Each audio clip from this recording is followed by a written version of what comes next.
Back to life, back to reality, back to life, back to reality. Therapy Army, back to life, back to reality. We know where we're at. We predicted it. It's no shock to us. Google this, you were wrong.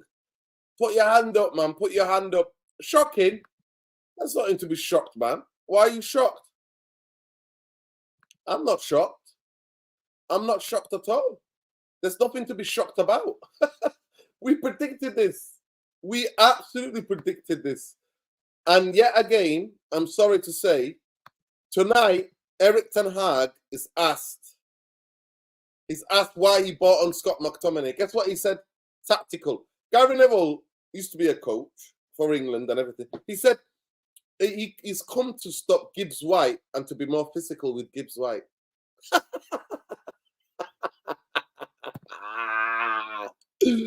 So Ten Hag said it was a tactical substitution, taking off probably one of the most aware, technically gifted, aware positionally young players to basically play Scott McTominay. I'm genuinely sorry. I'm really, really sorry, people. Big up, Tom. I don't know where you are, International Man of Mystery, a.k.a. International Man of Mystery, MI6 and all that. Big up to you. For me, I'm not shocked. I'm not surprised. And not in a sense, because we were sat here last night and we predicted how the game would go. Be on the counter, we said that. I was actually shocked that they didn't play counter-attacking football because they've got absolutely zero respect for us. They have zero respect for Manchester United. So last night we predicted that they were going to play the game more as a counter-attacking team. They went for our throats and they deserved it. They were by far the best team. We had one shot in 45 minutes of a game, the biggest P-roller from Wan-Bissaka. Eric Ten Hag, I'm going to get you the quote right now. This is the quote. This is the quote right now. Eric Ten Hag was asked a question, and please wonder why our journalists asking him the question. What is it? Is it because everybody's picking on Scott McTominay? Yes, that's the reason why I know it. No, it's not. No, it's not, Sean. Because you're fucking deluding yourself. Hell. You are deluding yourself if you think that. He was asked a question, and he said the substitution was tactical, and we wanted it to play faster. Faster for what? Gary Neville is watching the game. He says when he was asked, Gary Neville is commentating the game, why do you think that change was? Oh, because he wanted to be more physical with somebody like Gibbs White. Manchester United this season have conceded goals. I think I count about 6 or 7 goals in the league, right? Where teams now have a set play to play against us. They don't go to hit the first post or the back post. They go for the cutback in the D, either side, either central, the penalty area, or on the right side of it or the left-hand side of it. That's where they get their goals. Because when you play with a single fucking pivot and you play specifically Scott fucking McTominay there, you know his positional awareness is non-existent. It does not exist. So the first goal is Johnny fucking 37-year-old Evans. Absolute shite Johnny Evans. That is what the fault is for the first goal. The second goal, it's purely on Scott McTominay. Diego Dalot is on 101. He knows Gibbs is his player. He runs. You see him. Watch the goal again. He runs to the ball and leaves the space in the middle. And all it is one tap cut back across. Bang. Go. I'm sorry to say this. I'm going to let Tom go because Tom was the first to go in here. Tom, I have no agenda against Scott McTominay. On my mum's grave, I don't, because he will tell you that means I've got an agenda against Rashford, I've got an agenda against Bruno, I've got an agenda against Diego Dalot, I've got an agenda against Varane, I've got an agenda against Unana, I've got an agenda against Johnny Evans, I've got an agenda against Anthony, I've got an agenda against Garnacho, I've got an agenda against Ericsson. I could go all along throughout the squad. Somebody who played in midfield, especially a defensive midfielder, can see clearly The lack of positioning. I played Saturday and Sunday league, and sometimes with my friends. On my mother's grave, when we're on the ball, when the other team's got the ball, I constantly was doing that. Constantly doing that. Constantly doing. And you know, the older you got, it becomes second nature. You just go one flick like that, one flick like that. So you know where to position yourself. I've got coaching batch 1 and 2. I live in fucking Hume, and I'm a dickhead that's on YouTube. If I can predict that Manchester United are going to get caught on a counter and they're going to beat us, last night, and I see it again in play, and I see Scott McTominay yet again positionally fucking wanting, then I'm deluded. I'm deluded. I'm absolutely deluded. But go ahead, Tom. I said that after Bournemouth I was done with this guy. Get the fuck out of my football club. I'm done. I'm done with excuses, injuries, illnesses. I couldn't give a shit anymore. You don't bring on Ten Hag for Kobe Mino and say it's a tactical decision. There's no logic behind it other than Scott McTominay poses maybe more of a goal threat in the final third than Kobe Mino does. But Kobe Mino's not played long enough for us to know if he's better or not. That's the only difference. I am fucking fed up with this. There's no style of play. There's no cohesion with the team. The work ethic's starting to lack again. There's no effort, commitment to the cause. And the reason why there's no effort and commitment to the cause, because there is no fucking cause. There is no style of play. There's nothing to work towards. There's nothing to build. And the guy said it himself when he said, I'll never play the Ajax football. And as soon as he said that, that's it, mate. Because that's what you were brought here to do.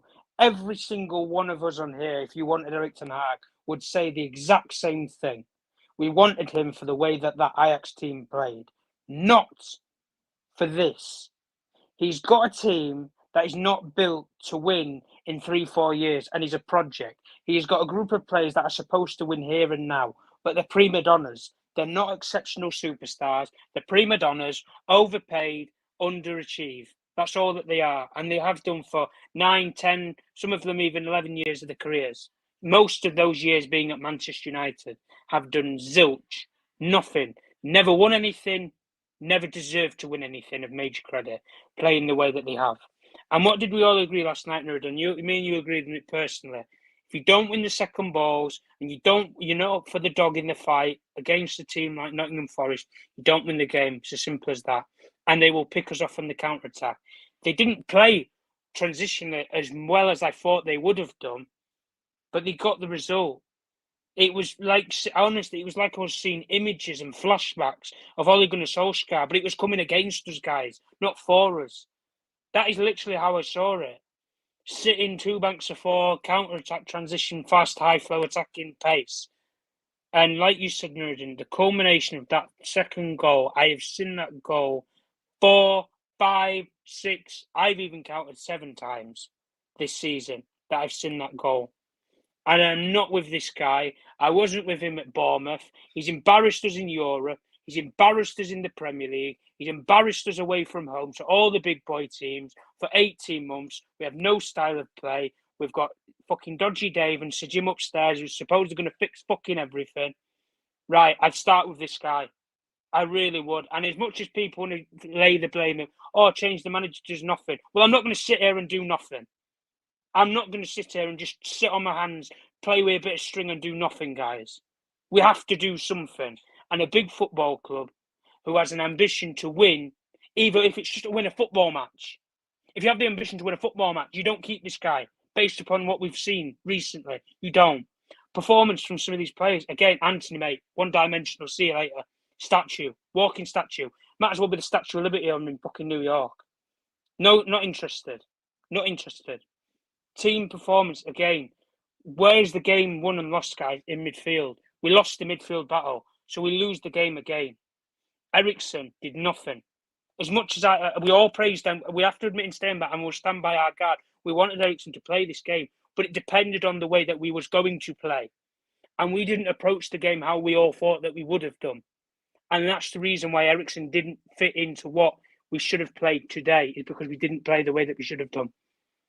And overall, it comes back to one guy. And I don't want to hear Joe Glazer, Avram Glazer, John Murto, Brailsford. I don't want to hear any bullshit anymore.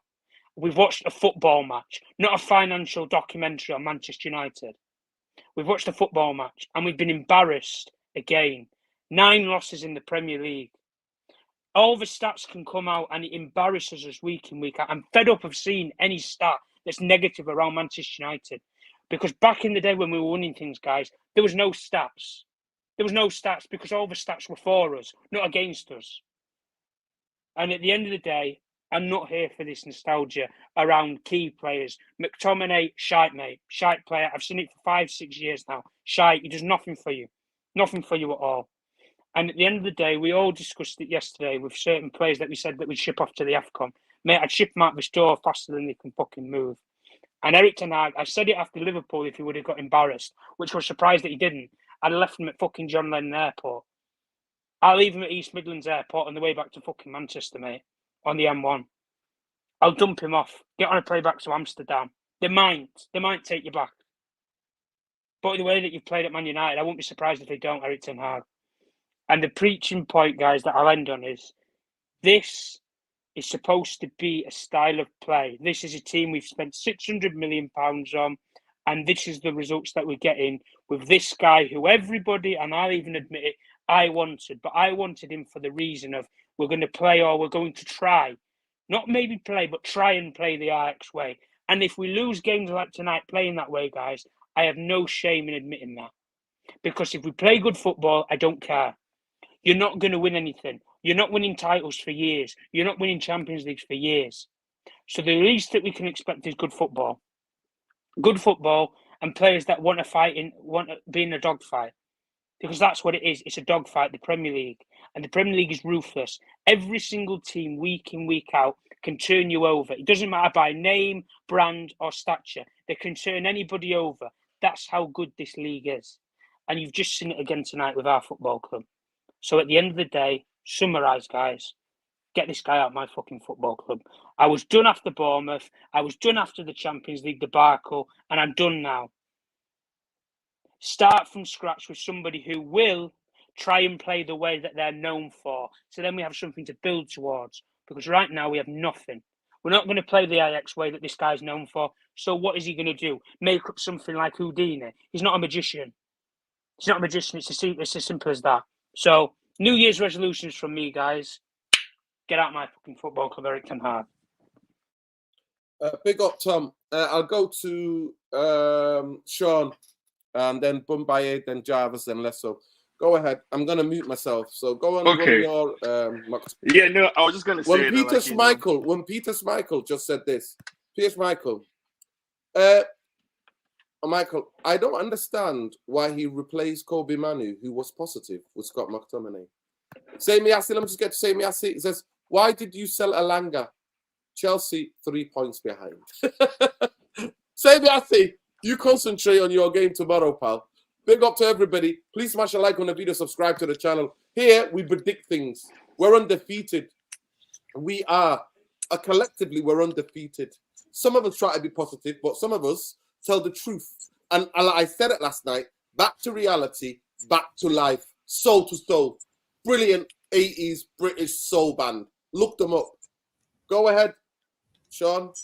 Yeah, no, I was just going to say that, like, you know, I hope that I'll be able to get my points up. We're 60 short. We're 60 short of 9,000. We're 60 short of 9,000. Can we hit that by the end of the stream today? Can we hit that before the year's over? 60 people short of 9,000. Let's see if we can do that. This channel is shadow banned. The channel is demonetized. The channel is YouTube is unsubscribing people. It's not letting people know when we're live, but still, so many of you are coming. So please, the least you can do is smash a like and subscribe, because the content is free and it costs you absolutely nothing. Go ahead. Yeah, no, thanks, Eugene. And, you know, I hope I'm able to get my points off because I while everyone is charged up, I hope this doesn't turn out to be an echo chamber of sorts. Because for me, I think the McTominay thing, again, is a red herring. We've been shit all season with or without McTominay. In games that McTominay played and in games that he didn't play, we've been terrible. That same goal that we considered today, the cutback for Gibbs White, we've considered that exact same goal at least between 7 and 10 times this season, whether or not McTominay is on the pitch. I heard an interesting analysis today from professionals talking about how maybe the team is dropping back too deeply, the defense physically, which is why there's so much space when that cutback happens. I think it's a tactical problem, and I think it's a bit, unfair to label it on one player. For me, the biggest culprits today, quite frankly, are our captain, to start with, Bruno Fernandes. As far as I'm concerned, he's a pretender. He's an average player who is wearing the armband and who doesn't contribute much to our team. But he doesn't get talked about as much because he's not English or he's not Scottish. Then we had Rashford, who didn't turn up at all today. We have Garnacho, who is a young player and shouldn't be starting, shouldn't be the person that we're depending on. Anthony is a £90 million waste of space, basically. The team is in a bad way. I think it's comforting for us to feel like there is one person, McTominay, who, if we just get him out of the team, all our fortunes would change. But I think that's a bit misguided. I agree with Peter Schmeichel that Kobe Mino should have come on for McTominay. McTominay should have come on for Bruno because Bruno was doing rubbish. The idea that Bruno has to play 90 minutes of every single game, I think it's just ridiculous. The manager has to be brave and willing to take risks. He definitely had something in his mind that he was trying to do today. But as far as I'm concerned, the reason why we lost the game today is the attack. The players, the people who are charged with breaking teams down, or scoring, or leading the line, were nonsense. Ahmad came on for 15 minutes and looked better than Anthony has looked all season. Personally, I think it's harder for me, at least I would say, it's getting harder and harder to defend the manager. And at this point, I'm no longer pro Ten Hag. I'm kind of agnostic in the sense that if I wake up tomorrow morning and he's sacked, I'll be indifferent, basically. I've gone from pro to, okay, whatever. Let's just see basically how it goes. Because at this point, there's really no way forward. It doesn't look like there's any way forward. I don't think this thing is a player personnel thing. I think the players that we have are better than what they're showing. I also don't think it's a tactical thing either. I think it's a personality, personal character, leadership, charisma problem that we have in the team. And I honestly don't know how it gets fixed, because fundamentally, the problem is that there are certain players, who have undue influence over the dressing room, over the squad, and until the manager is given power, or the manager is given control and allowed to, do as he wishes with the squad, we'll be back here in another few years, because there is no way we're going to be able to. Unfortunately, people need to understand, there's no way we're going to be able to sell all 11 players. That's just not going to happen. Saudi Arabia was the only destination for such an offload. And we understand that the only reason why Chelsea was able to do it was because they have inside relationship between their owners and the buyers in Saudi Arabia. So that's not feasible. Whichever manager comes now is going to be stuck with at least 80% of these same players that we have here. So I think we need to think, in my suggestion, I think we need to think deeper about the problem, basically, and ask ourselves questions like, what do we really want from this team and from a squad? Basically, what exactly it is that we want as fans from our team? Because if we want temporary relief and highs and lows, we're in that already. So I'm not gonna defend Ten Hag in this episode today, because, like I said, I'm no longer pro. I'm kind of agnostic. There's nothing to defend. There's nothing to defend. Sean. No, but I would say previously I was of the because Nuruddin, I'd said this from the beginning of the season. Basically, I said from the beginning. To be fair, you did. You said you called off the season. You said that I would give you credit for. I will give you a lot of credit. A lot of credit, because you called it early and you were like, the season's done, guys. The season's done. We're just going through the motions now. So you called him the season and said the season's done. And the reason why I called that was because, from what I was seeing, he was making the same mistake that Solskjaer was making, which is that he wasn't running the squad like a meritocracy. He wasn't choosing the players based on who was in form or who deserved to play. He's making the same mistake of loyalty. Like, there's no reason why Onana should have played as many games as he has played. Like, there's no reason why Bayender should not have gotten a shot at it, because Onana has been horrendous. And that sends the wrong message to the squad, basically, that no matter what you do, like, no matter how badly you perform, the manager is still going to pick certain players. Like, so those players get to take the piss. The other players who are in the squad don't feel like they have to work hard or anything. And he himself, the manager, has tied his own hands behind his back, in everything that he has done this season. So, like, it was predictable that we're going to end up here, basically, from like the first 3 or so games in the season. I could see all of this coming, because he was damaging what I thought was the fabric of the squad from last season. That togetherness, that sense of, okay, everybody who's starting is starting because they are the best player in the team at that moment. And he has changed from that to favoritism, basically picking people based on who he likes. And that's like a one-way street, essentially, to hell. Because once, and again, it's a kind of a catch-22, right? Because if you're managing a team and you see that some players are taking the piss, people like Sancho and some people like Rashford earlier in the season, you want to reward hard work. So you turn to a passion merchant like McTominay. And so it's a catch-22. It's heads he loses, tails, you understand, tails he loses, basically. There's no way out of this situation that he himself has put himself in.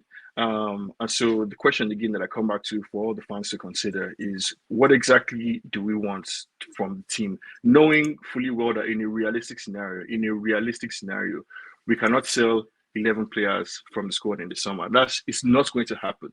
Yes, any new manager that comes in is going to be stuck with this same core of players. At least 80 to 85% of the team is still going to be there.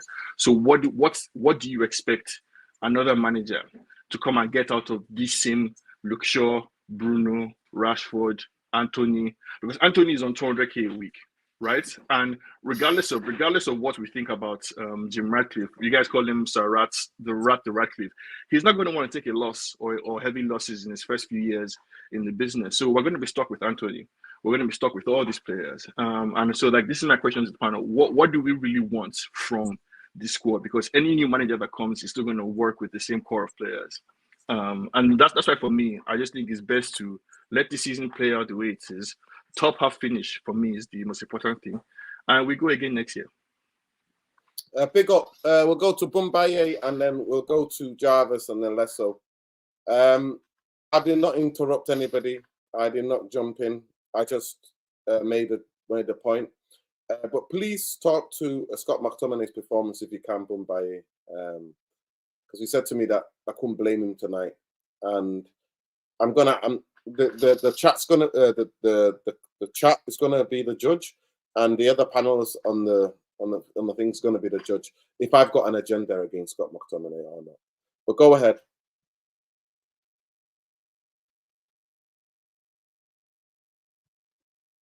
Bumbaye, are you there? She's making coffee. Okay, he's making coffee. All right, we'll go to Jarvis. Go ahead, Jarvis.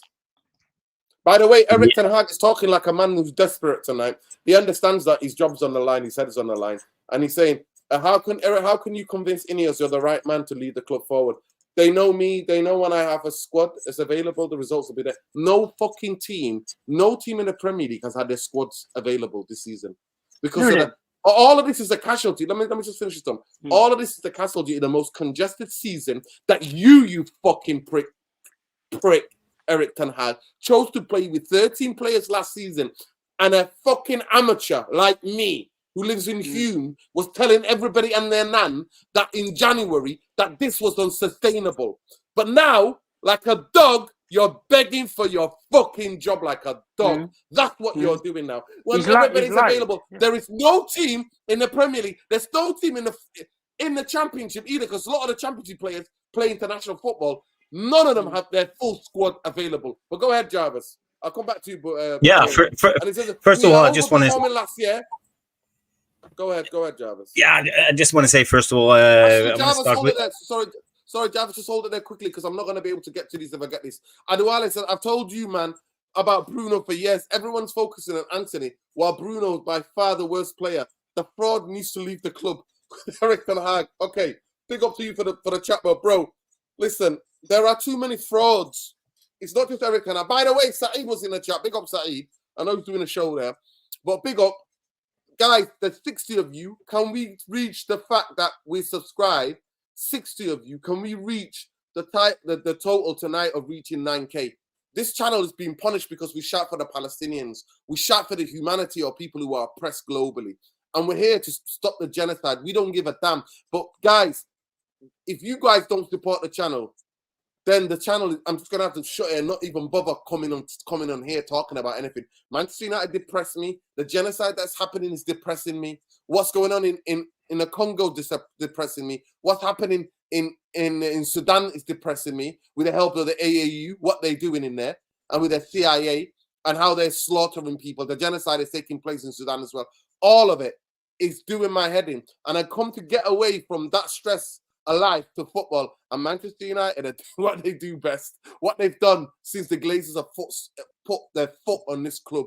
Let me just get this. So please smash a like on the video. But Adewale, it's not just Bruno. I can't just say scapegoat Bruno. Or even McTominay. Tonight, everything is on Eric fucking Ten Hag and his bald fucking head. I've got a bald head, so that's no shame. But Jose gave me this. And Eric Ten Hag might be the first guy to start growing hair out of frustration, so I can pull it out again. Mufc says, Man United have fallen more than London Bridge. We can sack everything up, but the same problems will still be at the club. 100%, I agree with you. Every manager post Fergie broke records. Fact. Adewale takes so don't sell 11 players, sell the main players. Luke Shaw, Bruno, Rashford, McTominay. And then he comes back, Man UFC Realist TV says, Dodgy J, Judas Jim will not save us. Send me the link. We'll send you the link. Jarvis, can you please send the link to Mick? If you can, sure, actually, I'll do it. Yeah, sure, if you send that to him. And then go ahead. I want to hear from you as well while you do that. Yeah. First of all, I just want to say I have some good news. You won't have to see this group of bluffers for until next year. So that's the good news. Next year.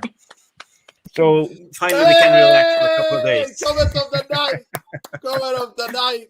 That's why you tune into this real therapy, man. That's why you tune into real therapy. There's a bit of therapy for you. For a year at least, we won't see these shysters. But go ahead, Jarvis. Next year, yeah.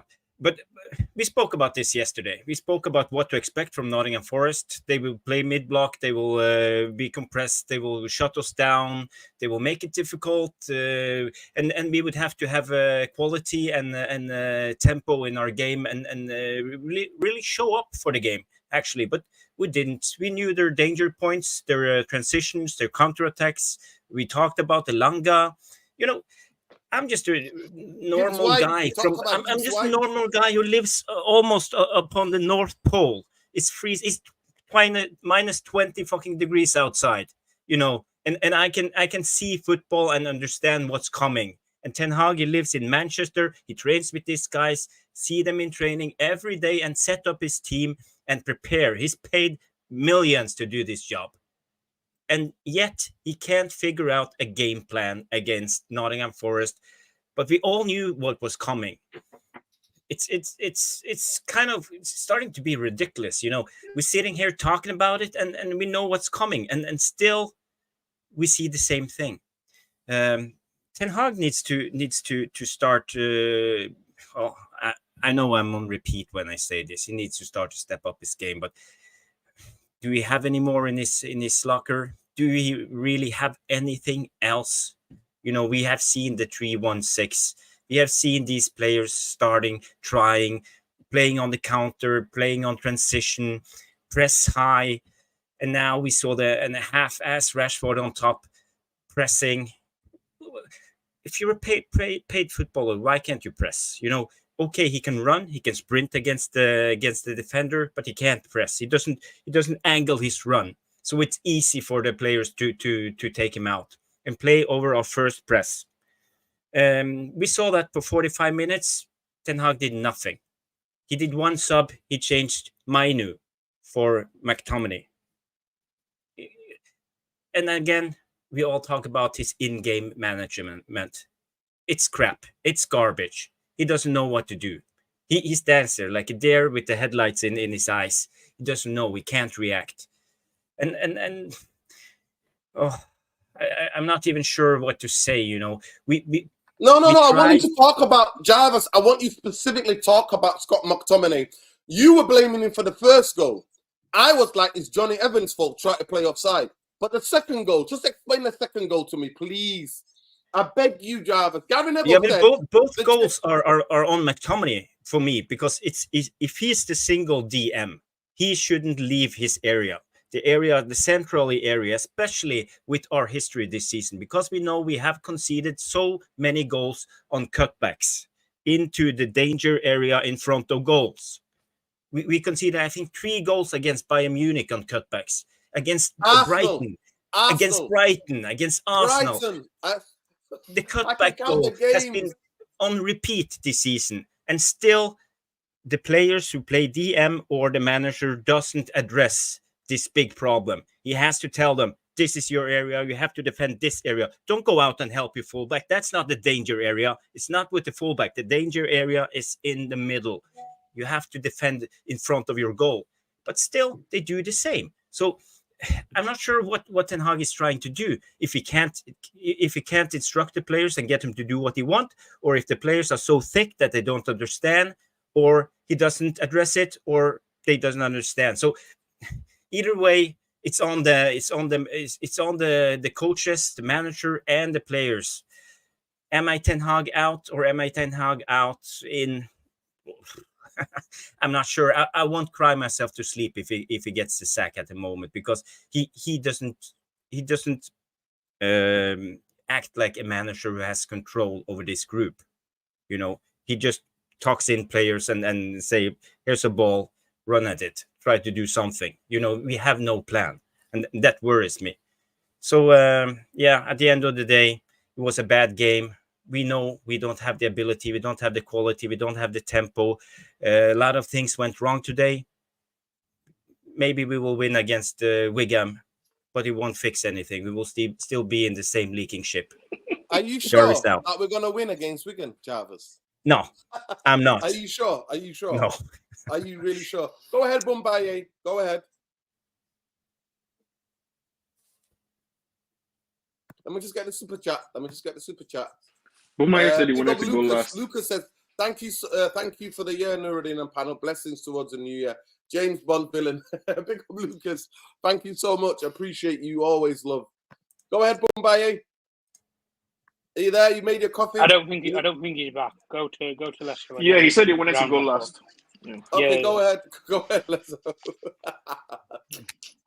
Go ahead, Lesso. Talk to me. What are you seeing from all the way in South Africa, bro? Are you seeing the same crock of shite that we're seeing? And by the way, big up to Elanga. Elanga said, he said, this was personal. He said, last season I sat on the bench. I came on for 10 minutes, 5 minutes here and there, but this was personal. Go ahead. He's talking about Anthony, by the way, but go ahead. Go ahead, Elanga. Sorry, Lesso. Elanga. Go ahead, Lesso. Talk to me. Man, but yeah, I didn't want to say it, but I told everyone. That we'll be back here after the fluke win against Aston Villa.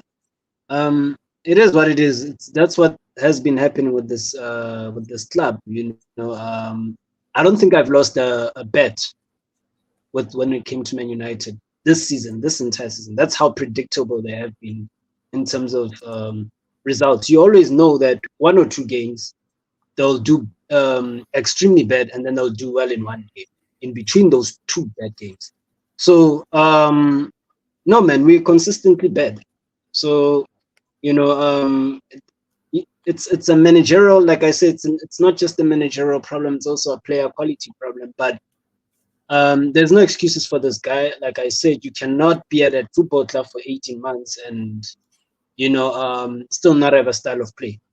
You can't, you know, and it boils down to him, you know, chickening out of playing his style of football.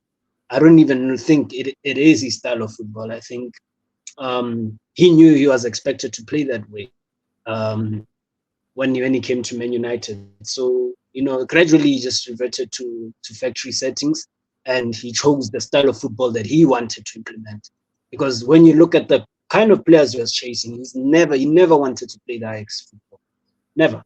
So even when I looked at some of the players he was linked with while he was at Ajax, and luckily Ajax have a proper structure to tell him that you can't sign these guys, don't fit the profile or the style of play that we want to implement. They don't fit our identity. They refused him. They refused him some of the players that he was linked with. So now when he got to Manchester United, he felt that it was an opportunity for him to get those kind of players, because he has his own style of football. That's what we didn't want to we didn't want to believe that when we saw him play the whole counter-attack style football. No, I think he's reached the end of the road. Today's game was just basically summed up the regime this season. It summed up our entire season. We will break records. I think this guy will break the most records out of everyone if we keep him. Personally, I think we will finish we could finish 10th, because at the way we're going, and every other team below and above us improving now, slowly improving and getting into their rhythm, it's only going to get worse. You can bring all those players can come back. Your Casemiro can come back. Your Lisandro Martinez can come back. It's not going to help. If you do not have a sustainable way of playing football, yeah, you may skin a few results, but you're always going to get caught up. You're always going to get caught out. So for me, personally, I just think we need to start from scratch now. There's no quick fix. So just saying that I'm getting rid of the manager will solve this, it won't. It's clearly we still have a structural problem upstairs as well. We need to have people who know what they're doing, first and foremost. We need to have an identity, secondly. We need to also know what kind of players we will look for, and we also have to restructure the wages. So you have to get rid of the big dogs first as well, if you want that properly. You can't get rid of one or two of them and then leave the others, because it's still going to be a problem there. So that's what needs to be done. There's no other way of putting it. We can go in, blame this player or that player. It's McTominay, it's that guy, it's that guy. Tomorrow it's going to be Bruno. The next day it's going to be this guy. At the end of the day, collectively we're just shite. Simple. So that has to be fixed. So it means that a lot of these guys need to go along with the managers.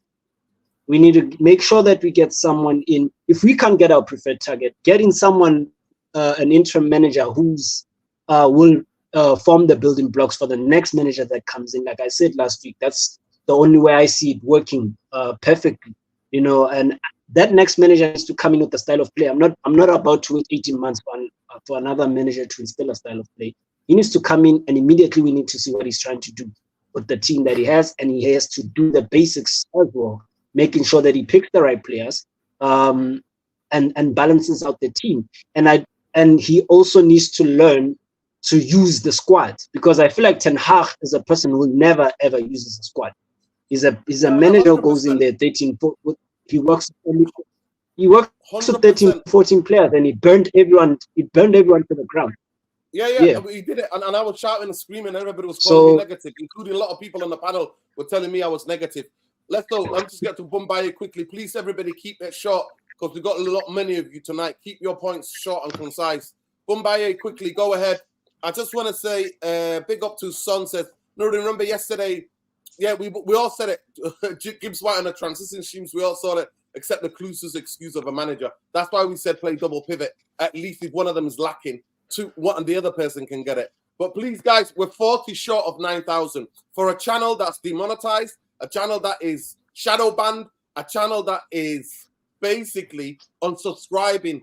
YouTube's unsubscribing people, and it's not letting people know when we're live. So the least you could do is 40 of you just subscribe and smash a like on the video. Go ahead, Bombay. Go ahead. Yeah, good evening to the panel. Yeah, I've got the quote for you. Scott McTominay, this is what he said about Scott. Scott McTominay brought energy. I think the second half was much better on our side. The first goal, when you analyze, there's nothing to do with the midfield. The second goal came from poor communication. So go ahead. Yeah, good evening to the therapy army. Good evening to the panel. Blessed New Year, hopefully, and blessed to the Palestinians and everyone that went to the demo. I enjoyed that game. It was a back and forth as a spectacle, and I think give credit to Forest. They're entertaining to watch, and I think Nuno, the bounce and what he's done with them very quickly is evident to see. I think if we'd have played them prior to his arrival, it might have been a different result than today. I think we played not very well in the first half. I think a few too many didn't have a good game. But it was a story of, we got in the last third, we had men over, there was opportunities, but there was individual some selfishness. There was slowing the play down, wrong decisions, taking too long on the ball.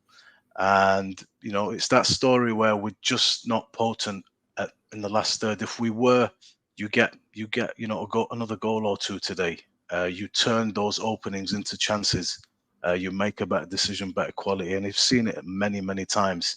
And it comes from individual play. That's what I've seen. But I mean, with Erik Ten Hag, you've already all know my take. The manager that I'd like to see, but irrespective of what I'd like, he's here. We just have to play it out. And he will make his bed, and he will have to lie in it. And in terms of, going forward, if he's going to be here, I hope to get Casemiro back quickly and Martinez back quickly, because he has he's alluded to, and know the club would be able to manage with the injuries that we've got, things like that. I mean, he's burnt his bridges with me, but if he's here, I want him to have the best opportunity. And like I've said previously many times, run it right into the ground. Now, they can't be fatigued. They're not playing a game every 3 days for the rest of the season. We're getting our players back slowly. Let's get them back. Then we don't have that injury excuse. I want every excuse to be ticked, and I want to see if, when those boxes are ticked, we are going to improve and we are going to move forward. If not, to the end of the season, it's the same, then I think it just confirms the fact that I don't believe that this is the right man to take us in the future.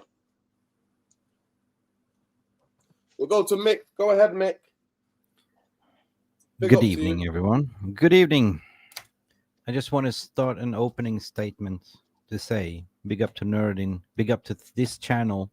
This is the only consistency that we can see in terms of opinions and how this team, this club, these Glazers, and everyone has been treating us. So big up to you, Nerding. And this is this disgrace that you've been shadow banned. You don't deserve it.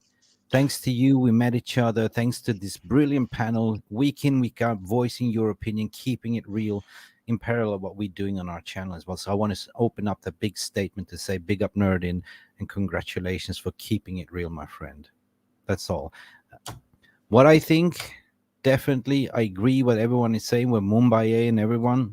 Listen, it is what it is this season. It is 2 steps forward, 1 step back, like that Paula Abdul song. You know that song, right? You can relate things to songs and Hello from the Other Side, and you know what I mean. And Scott McTominay, you know what I think about him, right? If I was a kid, playing hide and seek, he would be the first one I will pick in that line because he's so good at hiding. And I agree with Jarvis, what he was saying. He was true fault of those goals, 100%. The question is, in this in-game, right, I call ourselves Pumpadom FC, basically. No consistency in play. They turn up when they want to turn up. Aston Villa, I call them overinflated, overpaid. Did they go into this game underestimating the opponents on a new manager bounce? 100%. Did Ten Hag pick the same team as Aston Villa, barring minus and ill Højlund? Yes, he did. Did Eriksen fit in this game? No, he didn't. Now, question to you guys, why the hell, for tactical reasons, would he take off the only player in that midfield that offered something, Kobe Mainoo, for Scott McTominay, right? Scott McTominay cost us those 2 goals. I agree with Jarvis. Say, if you just play back and replay, ball watching, jogging, not tracking back. First half for me was Acres of Space FC. Again, same patterns, same, right? The first half we didn't go anywhere, but we didn't have a shot on target in the 72nd minute, and that was a goal by a dodgy goalkeeper. You might call him Bootstrap Dave from, you know, whatever you call him, right? He was a dodgy keeper, and I was surprised that we didn't test that shaky goalkeeper from minute one, because he looks rattled and shaky, right? So where do we go from here? We can point fingers. Some people are Ten Hag out, some people are Ten Hag in, but it's the same broken record, spinning on 30 BPM per second, with, you know, Neil Ashton spinning it higher on 90 BPM per second, right? The only sensible thing what I can do right now is just park the bus, go celebrate New Year's, forget about this team, because they don't love you. So why should you love them back, right? I love my club, Nerdin, you know that, but I hate this team, to be honest. It's come to the boiling point, right? The sensible thing, like as a realist, what I am, and to say, like, you know, what is better out there? What is best for the club right now? They ain't going to sack him. 100% is not, because they made an agreement with the Glazers and the bromance. They did a prenup contract in between them. No sacking, no slagging each other off. We have Dodgy Dave coming in. Is he going to get us on the bike? No, I don't think so. Right? It's just a calamity of shit show of everything, according to my opinion. The only thing nerd in is what I'm saying. To stop this rot, and I beg to hear different in this comment section as well, is you got to fix that leaking roof above the manager, right? We've been saying it over and over again like a broken record. You can appoint anyone, but look, 6 years behind, you know, we've been crying out for a number 9 target man, but we don't feed him. He's living on scraps, living on prayer, right? We appointed manager after manager, but if you ain't have a proper structure to fix that roof above, we're going to be here 18 months talking the same gash again. That's the realism, right? That is. Yeah. That is. That's a big up Man UFC Realisty, big up Mick. Make sure you go and check that channel out. They do a pre-show, instant match reaction. Yeah. Listen, and you have to wake up in Thailand. Well, Jesus Christ, I'm here. I'm here because of respect. I want to say Happy New Year to you, brother. You know, is it Happy New Year in Thailand already? Is it Happy New Year in Thailand already? Not really, man. It's freaking 5 o'clock in the morning where I am. So yeah, I'm just gonna prep some food. We're gonna have some guests over later on tonight. We're gonna go to the beach, watch some fireworks, forget about everything that happened. I hope for a win. The realist in me say, well, this guy's going to bottle it, right? They don't have the mentality. And actually, I'll stay with you quickly, Mick. Apparently, we're hearing rumors that Eric Ten Hag will be in the job unless they sack him now and give it McLaren and Fletcher. That it's going to be either Southgate or Harry Potter, Graham Potter. Sorry to swear. You demonetized, so I can't swear, right? No, yeah, you can swear. Yeah, I'm demonetized anyway. Hell no. Fuck no. Southgate, you're fucking killing me. And Harry Potter, what is he going to do? Yeah. That's the British. The British. That's going to work. The Brexit FC with Ineos in it. Putting the Manchester back in Manchester. That's just like swapping candy putting the for Brexit in Manchester. Yeah. This is just downgrading. Like, and that's just no. Seriously, is that paper talk or is that for real? No, Tom, honestly, that's some of the rumors that are swirling around. Mate, I don't know, man. Seriously, I love this club and I'm Patriot Red. I want us to succeed. I want this manager to succeed, but not at this rate, to be honest, right? The first thing that needs to be done is fix the fucking structure above, right? You know, that's what we've been crying out for. Get rid of the fake CV guy, Fletcher, right? What merit does he have to be a technical director? And the dodgy fake, you know, fan pleasing, just to not eliminate the protest director of football, fake director of football, John Murtaugh. Fuck that shit, to be honest, right? The only one that I believe in can do a job is, Jean-Paul Blanc. He's got a pedigree CV that could do it. The rest, I don't give a fuck. Flying fuck, to be honest, right? The Glazers needs to go 100%. You know, you tell me on what 25% is that going to solve the problem, right? You tell me that, right?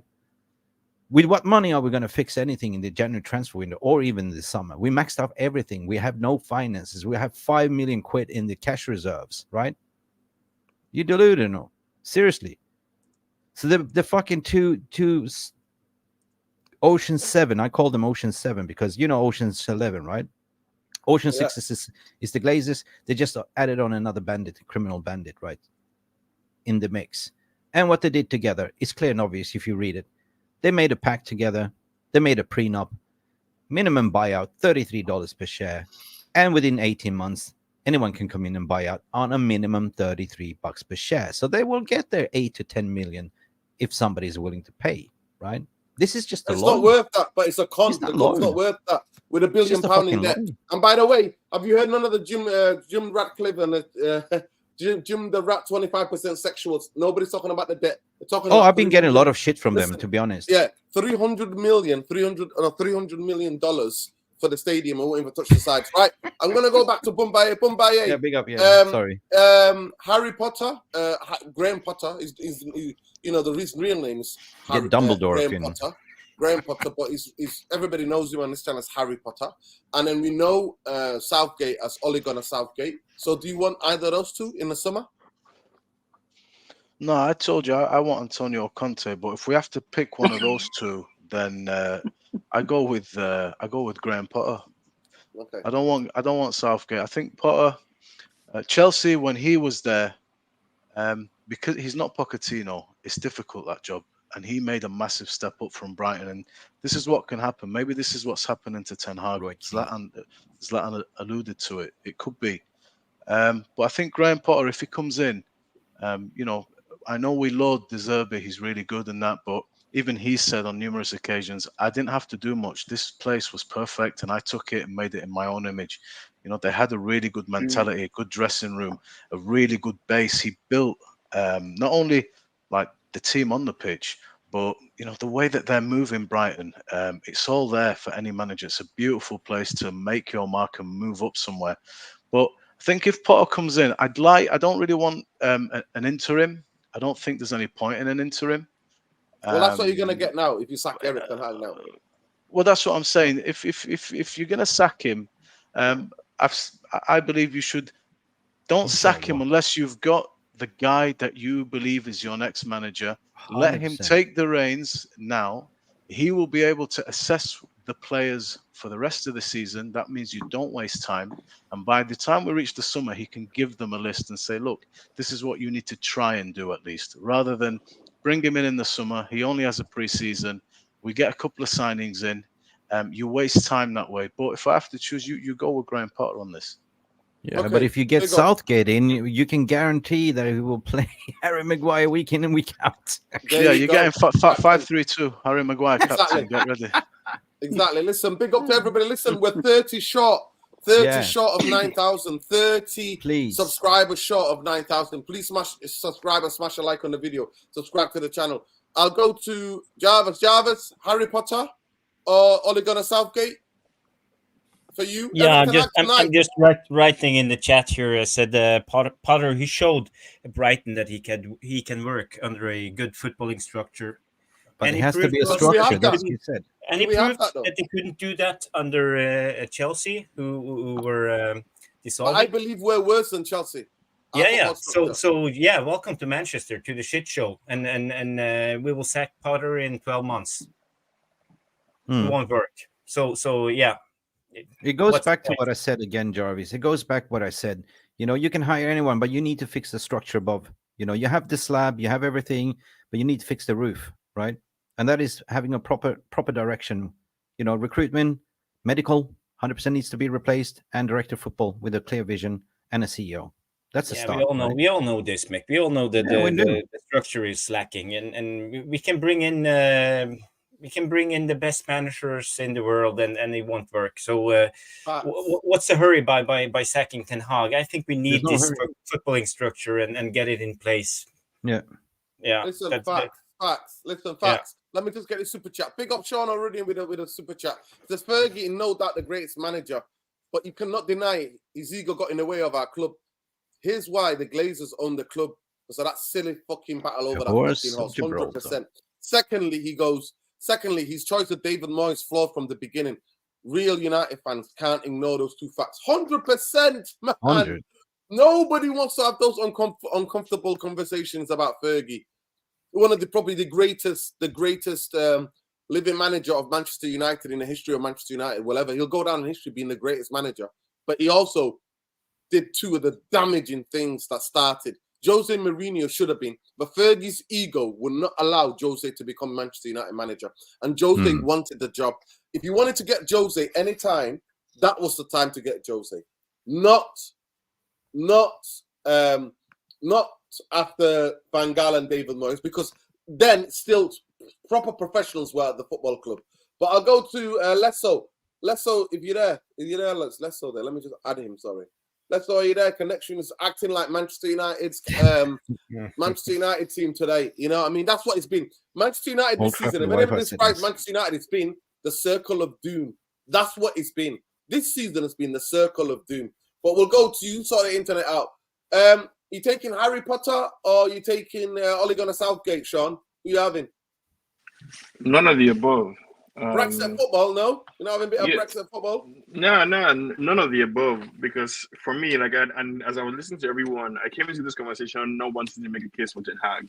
But after hearing everything that everybody is saying, I feel honor bound or duty bound to throwing some context to defend the manager. Essentially, I think anybody who comes to manage United has to be aware of the handicap that exists. Right? This idea that we can do anything or the ownership can change or the structure, it will change at their own pace. I think we have to think long term. So in 3 to 5 year timelines instead of the next season or the next 6 months and stuff like that. And I think what that type of long term planning requires is patience.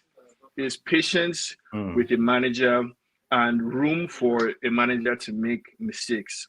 So this season, with the inconsistency that we're having this season, I think it's a little predictable. I think it's expected of a manager, given the circumstances, to be in this type of situation.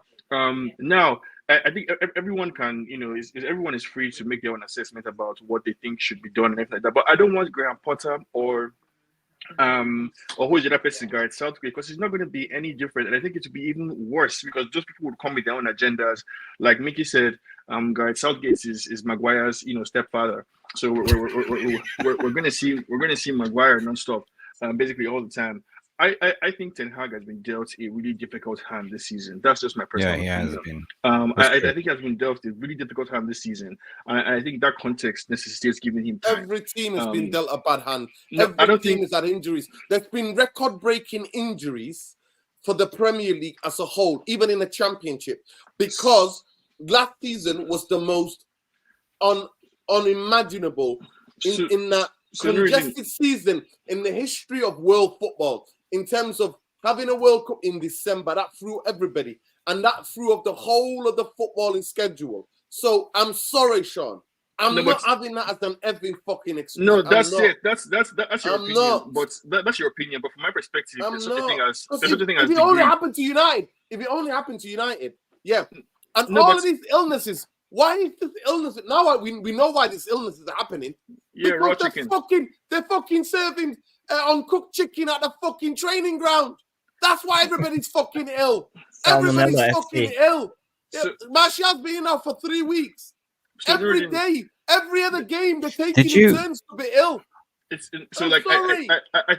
think everyone, like I said, everyone has their own opinion, and we're all entitled to our different opinions. But I think, in my opinion, I think there's such a thing as degree, right? So even though injuries have plagued everybody, if you put it on a scale, we have had a far worse injury situation than other teams. But even though other teams, of Eric Ten Hag's fault for overplaying them to death last season, knowing that you had the World Cup in December. That's his own fault. Sure, you can't divorce that from the manager's decisions. No, so do you think Casemiro? I mean, Casemiro and Martinez are the two players of real substance and note that we're missing now. But that's not very fair. Yeah, Martinez and Casemiro, as if this moment, 100%. if they come back into the fray. But what kind of team are they coming back into, right? What kind of atmosphere are they coming back into? What kind of dressing room are they coming back into? I don't expect them to come back and fix anything. The problem started at the beginning. The problem started in the summer, right? When the foolish owners, the Glazers, brought us Johnny Evans instead of Kim Min-jae.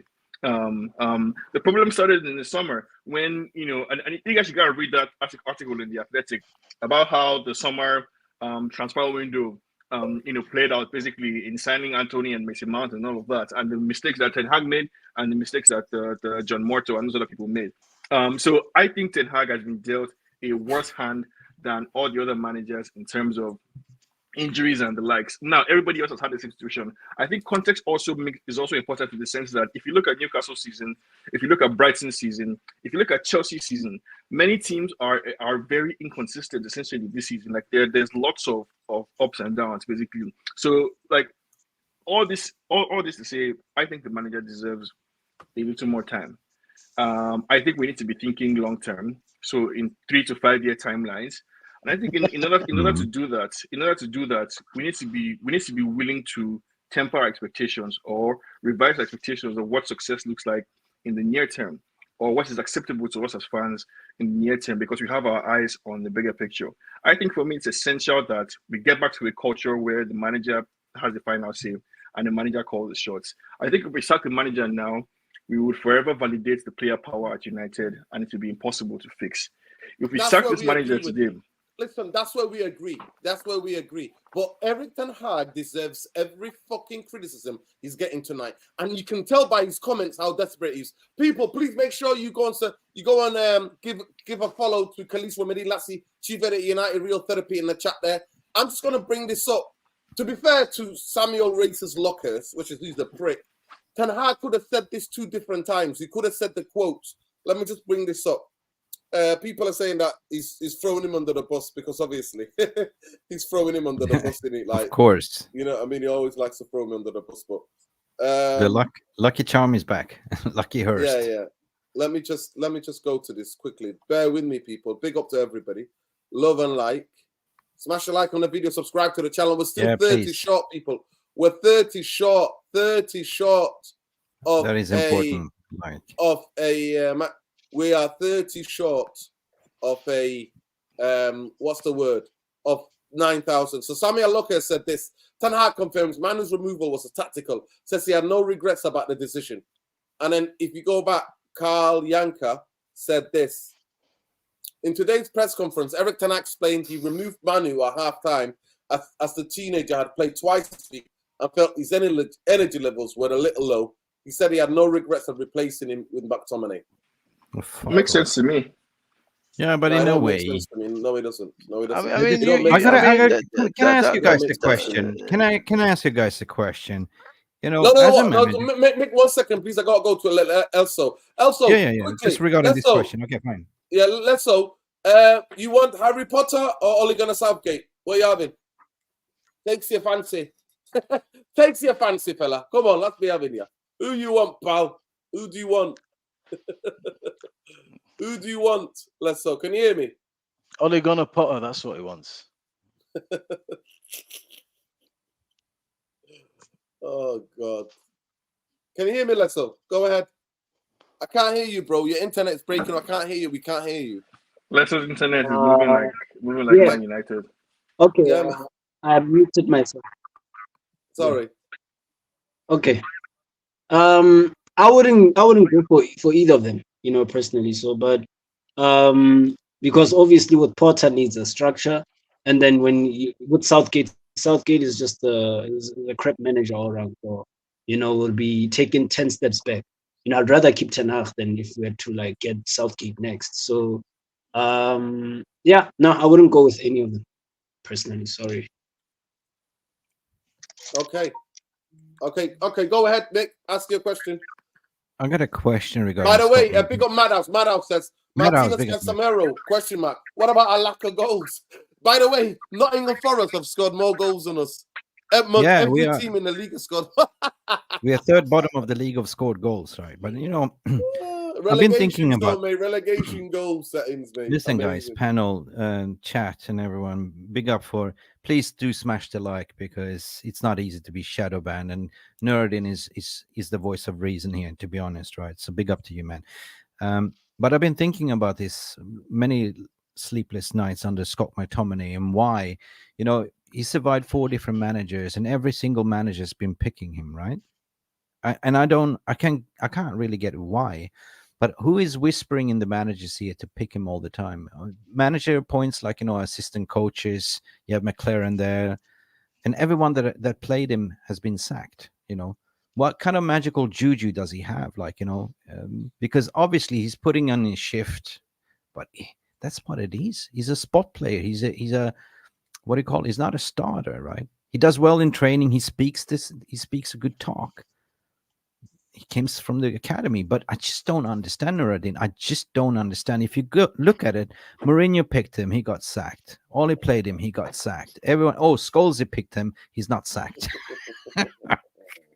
So, but to be honest, guys, I don't really get it, and I don't really understand. Is he being told in halftime that you have to play him? Because this, to me, does not make sense. Answer, Mickey? Yeah, I have a much simpler answer than a conspiracy. I think if you look at the trajectory of most of the managers that have been picking McTominay as you suggest, usually it comes when they are in trouble. It comes when they are in trouble, when they are losing games, when they need to turn to a quote unquote passion merchant, essentially. And if you remember the thing that Mourinho liked about McTominay in the first place, it was his maturity. It was the way he stood up and was counted in a squad full of older players who. So McTominay gets a lot of credit from managers for being, first of all, available, for carrying himself in a certain way, for whatever he lacks in ability, playing ability, in temperament, in personality, in leadership. I think he has a lot of qualities that many managers admire. Now, you are right that he's not a starting player, and he shouldn't be a starting player. And he's a squad player. He's a player who should come in at different times. But as the last chat I mentioned, we've not scored many goals. We haven't scored a lot of goals this season. But now we have a midfielder who is our highest goal scorer, effectively, Scott McTominay. But okay, I get that he's a high scorer, but he doesn't offer anything in that midfield other than rocking up in the 6-yard box and knock it in, right? No, he doesn't. I agree with you 1,000%. He doesn't. And if he were a starting player, or if my point was that he should be starting, then you would be correct. But as far as I'm concerned, McTominay is a squad player. He should be one of the 22 or whatever that we have. Because he gets what it means, he has the energy, he has the fight, he's a good personality to have. I think our bigger problems are the so-called starters, are the people who get to start every single game. People like Bruno Fernandes, people like Anthony, people like Onana. I think it's criminal that we have not seen Bayende play at all this season. True. Entirely. So I think the focus on McTominay is a little outsized, because in the first place, he should not be a starter. Our problem is with the people who are guaranteed starters, who are playing shit. People like Onana and Bruno. I said this at the beginning of the season, Rodin, as well, that we will not be able to get to the next level with Bruno and Rashford leading the line. They are good, average, third place, fourth place, fifth place players. But if we want to get to the next level, we need to bring in other people who can bench them on a regular basis. And we need a manager who is brave enough to make those calls, essentially. So, it's a question of quite frankly, time. Yeah. Let the manager make his mistakes. He wanted to sell McTominay in the summer. We couldn't sell him. Fine. This summer, I wouldn't be surprised if McTominay gets sold. And we'll see what we'll say then. Nuruddin, I have a question to you as well, my friend. Let's park that Scott McTominay. We know he's not good enough. He's not a Manchester United player, right? No. I'm not dropping it, because Gary Neville is a fucking xenophobic, racist twat. That's what he is. Because if Scott McTominay came from Argentina, Brazil, Italy, France, he would be absolutely spitting fucking kittens.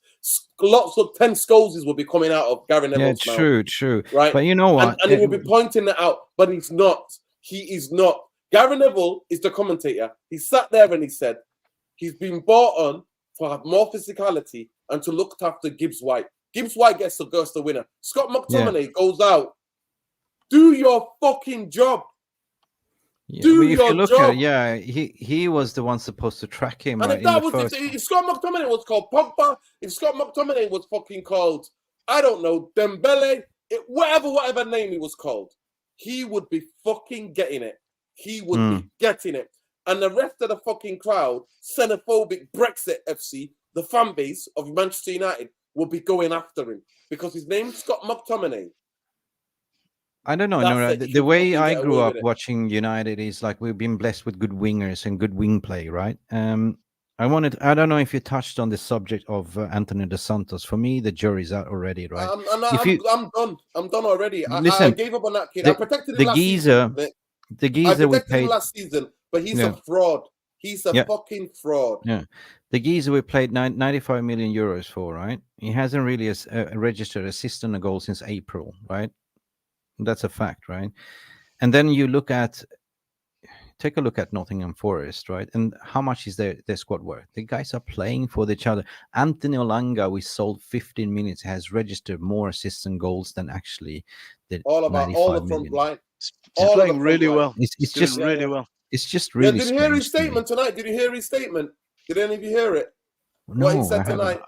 I actually saw him talk to Nuno Espirito Santo. You know, like he was really happy. Yeah, he was very emotional. That Let me play it you for know you. got one over on United, I think. So fair play to him. You know, he really works hard, blistering pace, and he's filled out. I like him. He's doing really well. I like their team, to be honest. They got tidy. Well, you know what? Few players. Are you ready? If you look at it, right, ready? Listen. I'm gonna play it for you. This season, mentality-wise, to add goals and assists in game. Like I said, last season wasn't easy for me because I played 5-10 minutes, then I would have played for 10 games, and then it'd be in and out. So I'll just stay strong. You know, I have my family supporting me when it's been difficult when I'm not in a big squad. So this game was kind of personal for me because I wanted to prove that, listen, I'm capable of playing in high levels, and I'm just grateful for Nottingham Forest for bringing me in, especially Steve Cooper. Obviously left, and now and his staff have come in and done a tremendous job so far. But yeah, this year mentally I just stayed the same, just kept my hunger. Obviously, I've got my personal coach Tom Joyce, who I train with every day. Yes, so I'm grateful to have him and my family by my side. So I just try to work hard every day and take the opportunities that gets given to me. He's basically having a go at Anthony. He's basically having a dig at Anthony. That is what that is saying. I would be 10 games, I'll be on the bench. Let me just get the super chat quickly. Big old Lucas says, get Allardyce, Southgate, Lampard, the coaching dream team. I won't put it past Manchester United, mate. Dodgy Dave and his pals, I won't put it past that. But go ahead. But that's what it is, Nora. Like, if you look at it, they play with happiness, right? They're not a rich squad, but they give chances. Like, at Manchester United, it looks like, you can play like shit, you can and still get picked, right? And this is what we need to break away from. Like, you have like Facundo Pellistri, don't give a fucking sniff, right? That's the thing. Where you're trying to shoehorn Marcus Rashford everywhere, like, because he's your star boy. And then on the other hand, like, you saw an introduction of Amad Diallo. He's been gone for months and months and months, and soon he's coming. Really good cameo, I thought. Really good cameo. So well, he did more. He did more than Anthony has done in this year. He's done more in one game than Anthony has done in all of the combined games he started. In 15 minutes. And this goes back to my original question is, but I don't believe that the manager is actually the one that's picking the team at the end. He's been told who to pick based on the evaluation of the, how much the play is worth, right? That's just my belief, right? On the other hand, like, you delegate the coaching staff and the assistant coach that picks the team. You as a manager, you manage everything above and all the shit around the press conferences and everything else. So I don't believe, like, if you're naive, you're going to fall by the sword like everyone else has been doing by trusting, like, pick this one, pick that one, pick Scott McTominay, pick these commodity players, right?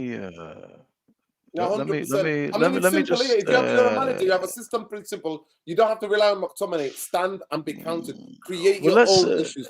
Let's say you were the manager. Let me answer the question. Listen, let me answer that question. Anthony, I protected him last season. I said last season he's a young Brazilian winger. The British press are gonna go for him. He came for a lot of money. We have to protect him. When I saw him this season, he was disturbing, disgusting.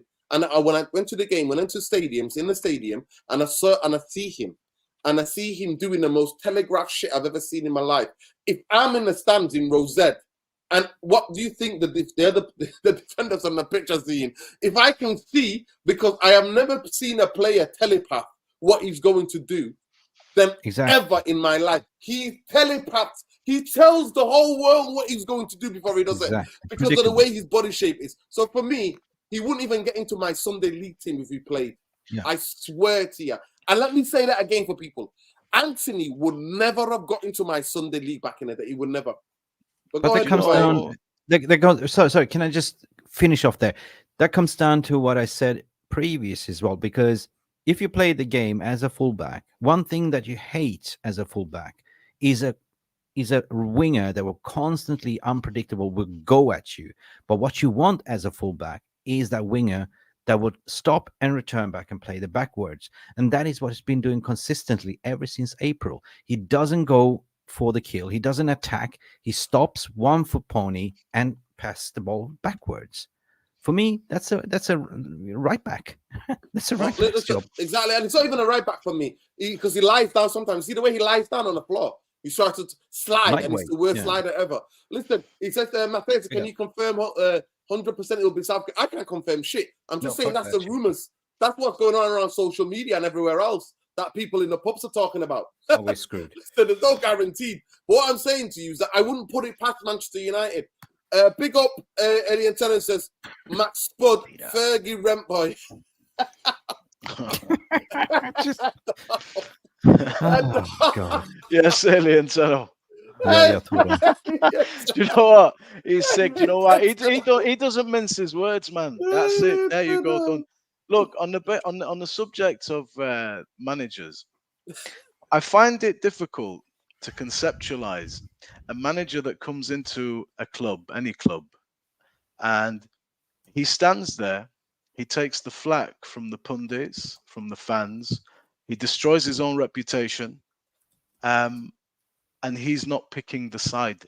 Why continue to dig your own grave anyway? No, I don't believe that. Listen, is it just for money? So I think no. that Listen, it's hard. Listen, I don't agree with that point. Second part, yeah. I'm just saying. I'm just pushing back on that from a logical point of view. So second thing I'd say, I understand the concept of a meritocracy, but managers also live and die by their purchases. True. And the transfers that they sanction. At a certain point, he has to play Anthony. He's going to have to play this guy, and he's going to have to try and get what he wants out of him. This is a season, and his is half a season now, and he's missed a bit of this one. So we can't isolate any player indefinitely from this team. And the second thing, just to finish off, is, I mean, this team is comparable to previous teams. You can split hairs here and say this guy had this, maybe this guy had that. And there were injuries and there were mitigating circumstances. But irrespective of what you think of the players, just if we can assess the manager, can we say that this manager, from with what he has at his disposal, is he hitting the level that he should be? Because that's the level of this team, that's the level of the players, that's the level of the squad. Yeah. In terms of results and in terms of style of play, or is he not hitting them? Because I understand the Glazers thing and the structure thing and that, but I'm somebody who doesn't believe changing the manager is just spinning another play. I think previously we have pulled the trigger early when I personally felt that we were going to be going somewhere with somebody like Van Gaal. I felt that we were going to go somewhere with and I know Jose, forget, I don't want to get into that, but I felt that if we'd made a different choice and backed him, we'd have gone somewhere. So I do. The only way Jose could have stayed Bombay is if Jose came in after Fergie with all those professionals, league title winners in that team. He should have come in after Fergie. That was the dream. That's bro, the only time. But even in the tenure that he did come in, I wanted him to stay. Now, this is another. So this is the question for you boys: is this guy hitting a satisfactory note? Because no. Okay, that's the question. Right, let me if just it's get a into no, listen. No. Sorry, one second, Mick. I want to bring Jarvis and I want to bring Charlie as well. And let's go. I'll say this and I'll say it simple. Tonight, he's begging for his job. He's literally begging. Tonight, some of the statements that are coming out of Ten Hag's mouth are absolutely pathetic. Then you say he wants to be sacked. Literally You've said many times he wants to be sacked, bro. Yeah, 100%. If he wants to be sacked, because if he wants the money, like Jose wanted to be sacked in the preseason. So okay, so Right? if he wants the money and you're saying he wants to be sacked, if that was the case, guys, I personally think that then because you'd probably why would sack you him do the yesterday decisions and that you're today. making? Do you know Why what I are mean? Manchester United? Listen, Bumbai, if you don't want to be sacked, why are Manchester United conceding from 9 to 10 goals in from the penalty spot, whether it's the left-hand side of the penalty spot, right-hand side of the penalty spot, or in the middle of the penalty spot? Nick, are you gonna go? Is that last comment? No, I have an answer for that, and it's going to be a good one. But I'll let Jarvis go first. Yeah, go ahead, Jarvis. For me, I just look at it and I think he is begging for his job tonight. He is literally begging because some of the statements he's coming out with saying, "Oh, I don't want to. You make excuses, but it's all the injuries I've got. In January, we'll get the players back. I'll get my players back in January, and the results will improve. Of course, they want to work with me, and I want to work with them. Ten Hag, look, for energy. I mean, look at the shit he's." Okay. Well, Reverting is out. Nico, get back here. I can just answer my question when it comes to Ten Hag, and I would say that if he had any spine, he should just. Agent got me. The Glazers. Yo, Scott, it was peaceful for 30 seconds, you know, bro. Go ahead, Jarvis. I'm gonna be quiet. Yeah, I just want to say, if Ten Hag had any spine, he would have left. He would just said, "I'm out of here. I'm not taking this shit anymore." But you know, who would he? After all, he's a human, and he will get paid a lot of millions for staying in his job and getting sacked. So, in his personal interest, I get it. He will stay and get the sack. So yeah. But if he had any spine, he would just say, "Fuck this! I don't want to do this anymore." But in a way, I think he's out of his depth. We have all said this. He came in from Ajax. He didn't have any experience from other big clubs. Ajax is an organization built from top to bottom with academy. The Ajax Academy is famous. They have been famous since the 70s, since Johan Cruyff. They have been fostering players in a very special way and drilling them from a very young age. And people got to realize this. And he came into an Ajax system and everything clicked. He had people like Van der Sar, he had Overmars, and a lot of people who knows football. And he came to Man United, didn't know what to expect. He was kind of naive, I believe. He brought three coaches. I say only three. He now four. Okay, four. And he works with a lot of Ole's ex-coaches, Mourinho's ex-coaches, even some of Van Gaal's ex-coaches. We have Benny McCarthy, Clegg. We have whatever their name. You know, so it's mediocrity from every level, and Ten Hag is out of his depth. Yeah, and we gave him the keys to the kingdom, and the footballing people in the club say, we don't know what to do in the transfer market. You do the transfers. So basically, we are screwed at the moment. So, but is it Ten Hag's fault, or is it the guys who gave him the responsibility? For me, I would say it's the Glazers or Murtog or Arnold. But if you give somebody the Listen, full Jarvis, control, on this one, it's also the fan base. We wanted him. It's on us as well. We've got to take our responsibility. Yeah. But listen, I'm going to stay with you. I'm going to stay with you there. I'm going to stay there with you, Jarvis. And I want to ask the question that, do you believe that bringing back some of these players in January, the results will improve and the team will be more consistent? Deep down in your heart, would you believe that? Do you believe getting Casemiro and Lisandro Martinez back? Rush back, by the way. Rush back those two, because he's going to rush them back now, because he's made the statements and he's put it on the line there and then. Rushing them back, do you think they will save his job? Well, the timing of the injuries is in Ten Hag's favor because we have one game in January or the cup game, so basically 2 games. But the timing is perfect for Ten Hag. I think it will improve us, without a doubt. Martinez is 100% better than Johnny Evans, on the ball and the way we want to play. But will it be sustainable for the rest of the season? That's questionable, Nurdin. Maybe if we play one game a week, I think we can improve our results, be more stable. But in a way, I think it goes so much deeper than Casemiro and Lisandro Martinez. They can't fix it. All right, go quickly. We'll go to Tom. Actually, go ahead, Tom. You jumped out for a bit. You came back, and then we'll go to Sean. Come on.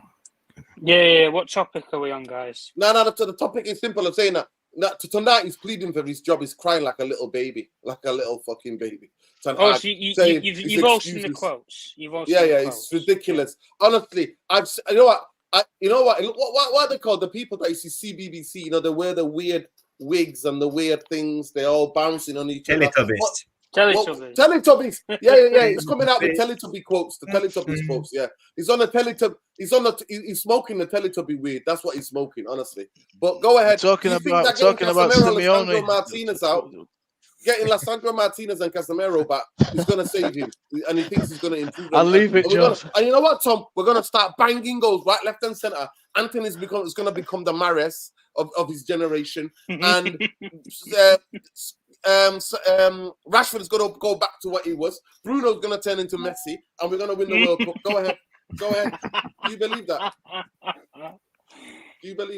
All I'm going to say to Nurdin is when you had Martinez in this team, he was a bit shaky at the back, don't you think? He was a bit shaky in some games, even with these players, mediocre players. To be fair to him, he wasn't fully fit. We found out that he wasn't fully fit. He wasn't fully fit, so he shouldn't have played. Yeah, we get that nostalgia. Same thing with Casemiro. When Casemiro's been in this team, mate, he's been wide open. Is that sitting DM? He's been wide open, just like McTominay had been tonight. Just like Kobe Mino has been when he's been left in that position on his own at West Ham. It's a recurring problem. And the problem is, guys, you can put every single Tom, Dick or Harry in that CDM position. They're going to struggle. As much as people say it's a graveyard shift, be a Manchester United's number 9. CDM is, guys. Let's face it. Yeah. Because if you concede a goal through the midfield, that's what everybody's going to blame. Even though sometimes it's not culpable of one player, it's the whole system. And at the end of the day, I've said it for what it is with Ten Hag. I would have got rid of the guy after Bournemouth. I'm not here sitting around on my arse doing nothing. I don't care if you get an interim in or anything. I'm not going to sit with a guy who said he's not going to play the way that he's known for playing. So if you're not going to play the way that you're known for playing out Ten Hag, irrespective of if you have the players to do it or not, or injuries, mate, you can try. I've seen Spurs with Ange Postecoglou, mate, with 2 fullbacks playing centre-half, full throttle football. So I don't want to hear it about injuries. Zip it. Because you've been here 18 months and you've given me crap, lie after lie after lie. He's now come out. You put up a quote earlier, when I was going to jump in and interject before, where it said that something to do with Ineos and how he's going to convince Ineos that he's the right man and this, that, the other. And I can't remember what he said word for word, but something along the lines of that he's not had chance, he's spoken with them and they know who he is and everything. Preach. But in the press conference, you said that you've never spoken to them yet. So they don't know you, Erik Ten Hag. They don't know you personally. They don't know what you're about. They know fuck all. All they know, mate, is you've held a goal. You've held 2-0 down at half-time to Villa, and you was very lucky to come back. And tonight, against Nottingham Forest, you should have lost 2-0, arguably, because the goal that we scored was irrespectable. For me, I've said it for what it is, guys. I'm not going to sit on my arse and sit with a guy who said that he's not going to play the way that he's known for. Me, I'm not here for this nostalgia and this shite. If you want to go down the system, listen. You said about Harry Potter, Southgate, whatever. I couldn't give a shit about any name at this moment in time. I don't care because I can't give you a name. That's the difference. I can't give you a name. But whoever these people want to put in place with, I'll back. But I can't back this guy anymore. He has fed me lie after lie, shite after shite, BS after BS in every single press conference, and I'm not going to hear it. I'm not going to hear. Yeah. Jack and he thinks your favorite channel is the CBBC. Teletubbies. He thinks it's Well, really I the don't, Teletubbies, well, my the way friend. that we play, guys, he's trying to play as if we're in the bloody 90s or the 50s or whatever, when these programs were first interchanged into fucking Listen, let me go to television. Sean quickly and I'll come back to Mick. Listen, let me go back to Sean. Alien Tunnel says, when Wigan bounces out, they'll know it's over. Yeah, that's when he will get the sack. Listen, Sean, quickly, please, just make it quickly and sharp, yeah, so we can go around. Yeah, no, I'll just okay, go ahead. Yeah, are the players going to help him when he gets his boys back? Are we going to start Yes. banging in goals? Are we going to become the world champions? No, Are we going to win the World Cup? We wouldn't become more champions. We wouldn't start banging in goals, but I expect the teams to stabilize towards the end of the season. And that's what I'll be looking to judge Ten Hag over. I think it's ridiculous to suggest that the injuries don't play a role. I think everybody's angry, but it's also ridiculous to suggest that he hasn't been in contact with the new owners. And I think it's also kind of convenient to be able to just sit here and say, we don't know who should come, but, you know, we're just venting out our anger. I think the manager should be sacked. Very convenient. So, Sean, you're prepared to sit out for 1 year, do fuck all, and go with a guy who spent £600 million and doesn't have a style of play. So, what are we building for the rest of the year?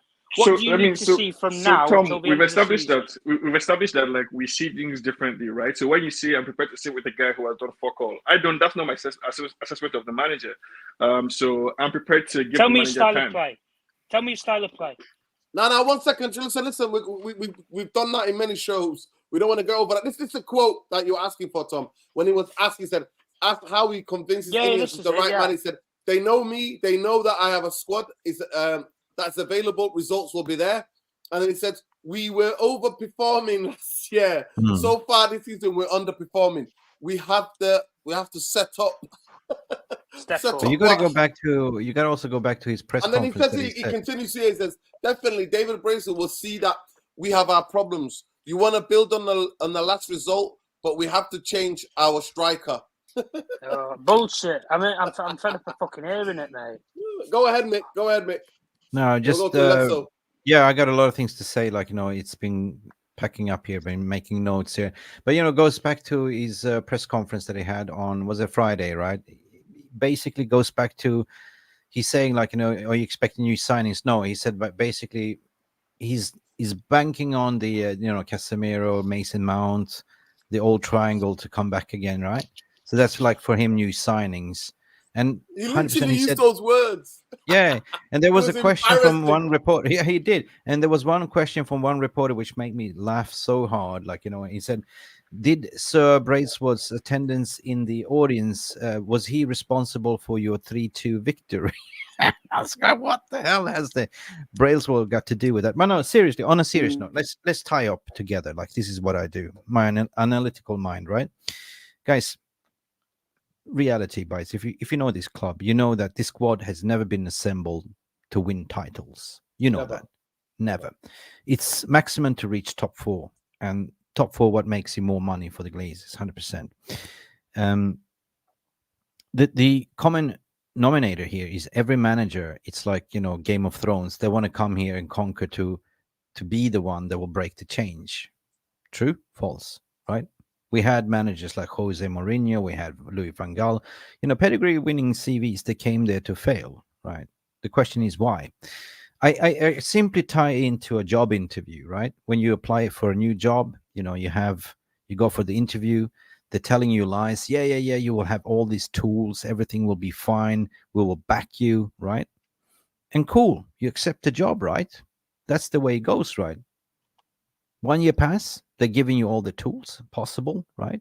But then they turn off the tap. So it's basically sink or swim, right?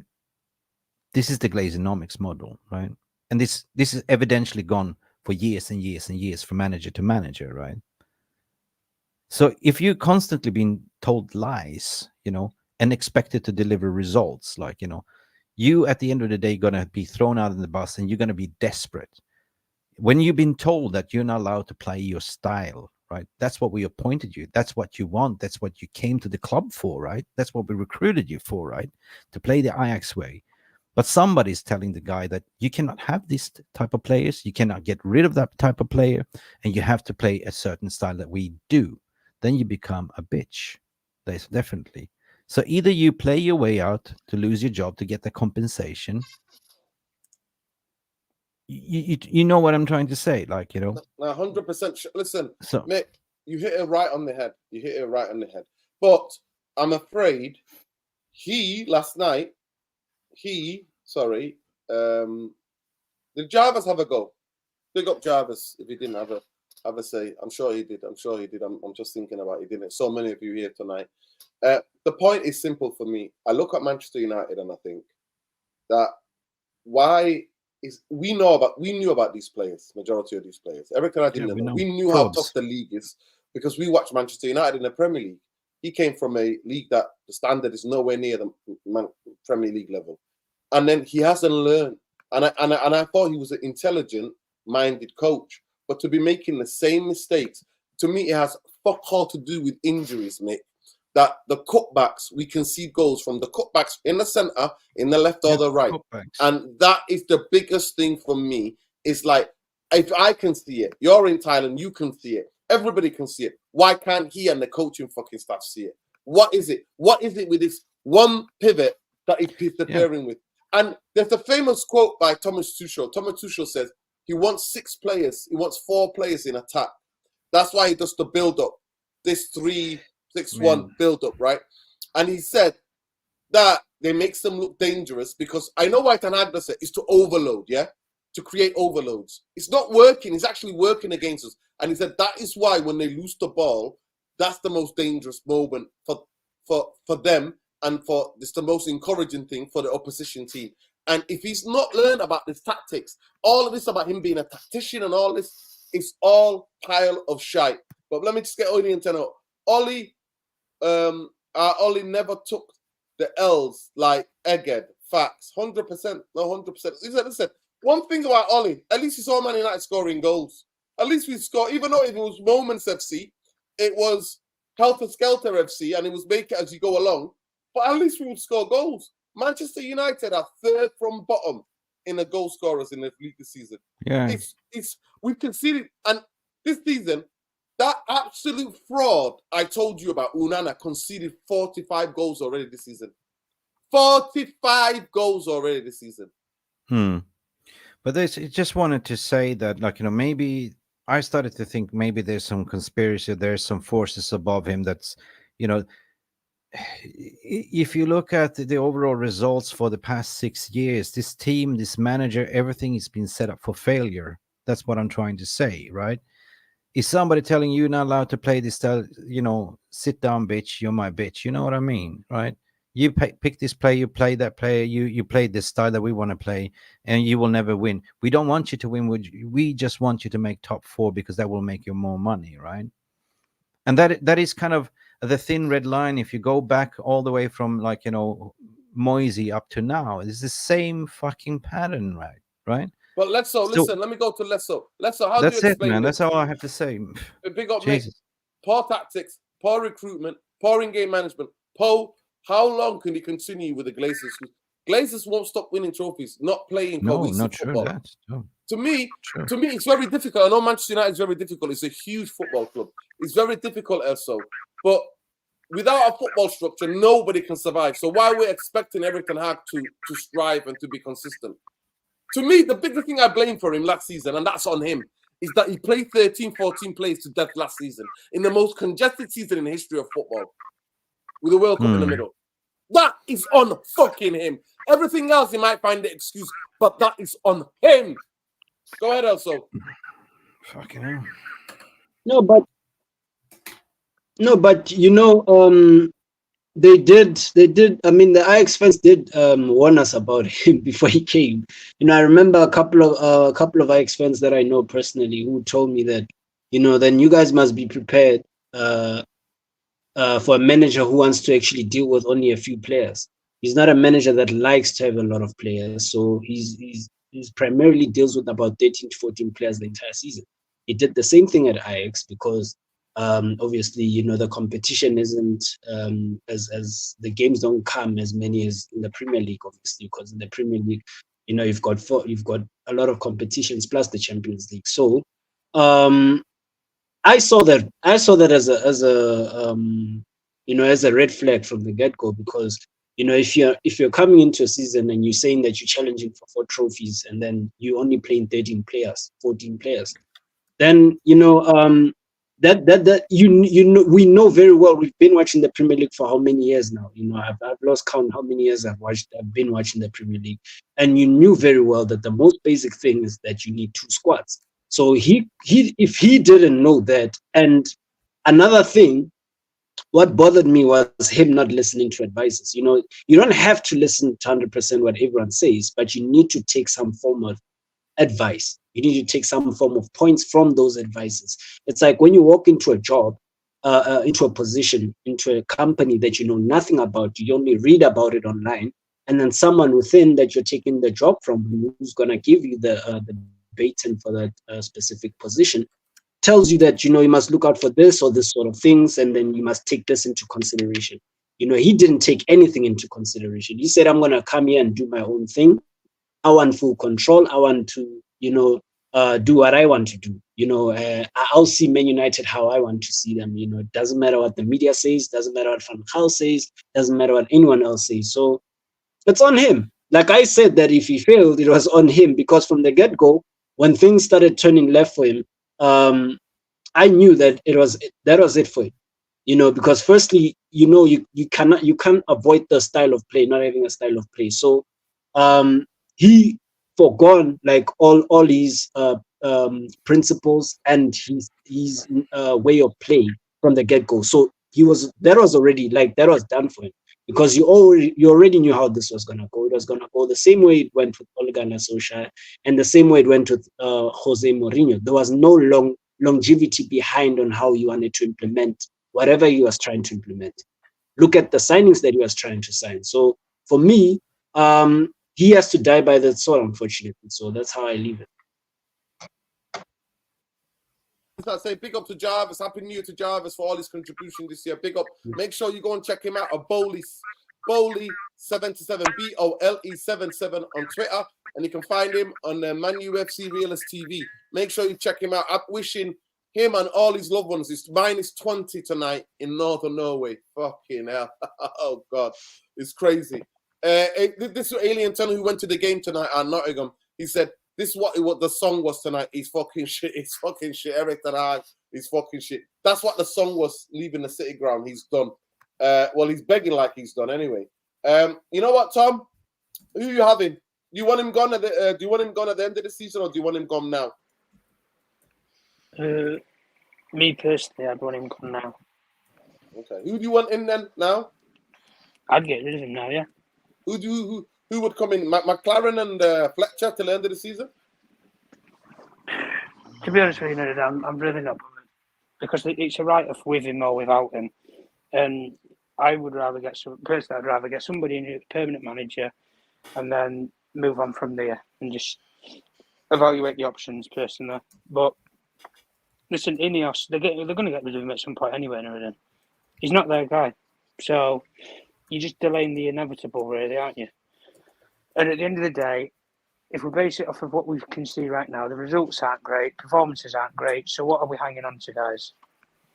What are we hanging on to? Well, we're hanging on for him to get his 5 new signings in January, like he said in the What 5 new signings? What 5 new signings? What he's going to get? Casemiro, Lisandro, Mason Mount. He's going to use his Christmas vouchers to sign these 5.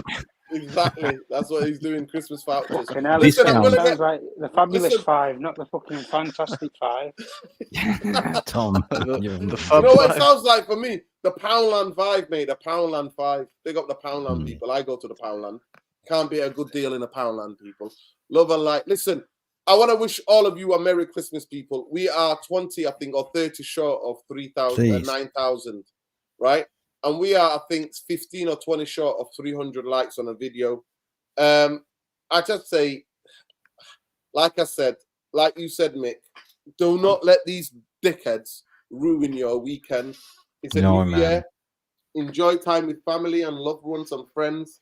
Enjoy yourselves the best you can. Well, me and Bubba will be going to a vigil tomorrow night, whether he likes it or not. He's coming. We're going to a vigil for Palestine and seeing a new year in with a hope, praying for peace and love and and justice for the Palestinians and the nightmare and the genocide to end in Palestine. Do you guys know why Dino goes to these matches? Do you know what he screams when he's there on his megaphone? Happy New Year, boys. Glazers out. That's all you hear from Dino. Glazers out. People are talking for base talking Glazers Zion out. is out. Glazers out.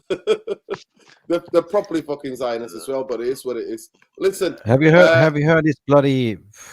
You know our favorite reporter that. Can I just say? Oh, Sean has just left. Sorry, Sean has just left. Oh, yeah. Sean, thank you so much. For bless up, Sean. brother. Love and light for Sean, man. Always. What's your opinion on Piers Morgan sitting talking shit, being owned by no other than, you know what I mean? He has to toe the line, bro. He has to toe the line. Has to toe the line. He's a dickhead. He's a dickhead. He pretends like he gives a damn. He's a Islamophobe, a xenophobe, and a racist, and supports that state apartheid state of Israel. Bullshit. What he's doing. But listen, Bombaye, I'd like to thank you for all the contributions for the season so far and for the time that you've been here. Mick, thank you so much for jumping on. We really appreciate you. Happy New Year in Thailand. You're going to see I think you see the New Year before we see it, yeah? That side of the world's New Year first. I will send you WhatsApp pictures, man. Wow, seriously. there you go. The fireworks on the beach, people, eh? At least you've got that. What have we got? -2 in England. But I then, gotta run my AC it could be Jarvis. It could be Jarvis. It could be -20. You have an open invitation. I told you. Oh my God! Listen, Listen, I think I might not come back if I go there. But yeah, and also we'd like to wish you, brother, America, a happy New Year to all the people in Southern Africa. Love and light. And Tommy, last but not least, Tommy, in our Seven Hills International Man of Mystery. 006. He's had enough tonight. He's had enough, Tom. I can tell by it. No, 007.5, Tom, man. Listen, Tom, what's your poison tonight? Tom's getting pissed till next year. He's already had to swallow his poison. He watched that shit. Listen, Tom, what you on? What are you drinking? Go ahead, Tom. I think Tom ain't there. He started early, man. Somebody there, check on Tom, man. Give He's him got the a ice phone bucket call. challenge. He's on the phone call. Oh, he's on the phone call. Listen, Erden, thank you so much. It's 6 a.m. where I'm sitting, and this is for pure passion, and it's for respect for this channel and for you. And for you. Listen, I'm so glad I met you earlier this year in the Glazer protest and everything else, and we've been collaborating. You know, you have built an amazing channel, amazing community. You kept it real. You kept the fight going, same as us, as neighbors, always collaborating, always speaking the facts and truth, guys. If you don't smash the like, if you haven't subscribed yet, please do 20, man. Being shadow banned is not fair on you, Nuruddin, because speaking your mind is what they try not to block us to do. You know, protect freedom of speech, protect freedom of thought, creativity, and God bless you all. Like, you know, free Palestine and alhamdulillah. Come on, do this. Don't let this fucking parasite 2% get to you, right? Glazers out, bankers out, keep the fight going, man. Happy New Year to you, Nuruddin. Bless you all. Happy New Year, man. Happy New Year to everybody in that part of the world, in Thailand and everywhere else. Nice one, but make sure you go and check him out. Man UFC Realist TV there. Nick Ruby, Man UFC. We're taking a break. We're taking a break. But check him out. Check him out. Big up, though. Listen, enjoy the sleep.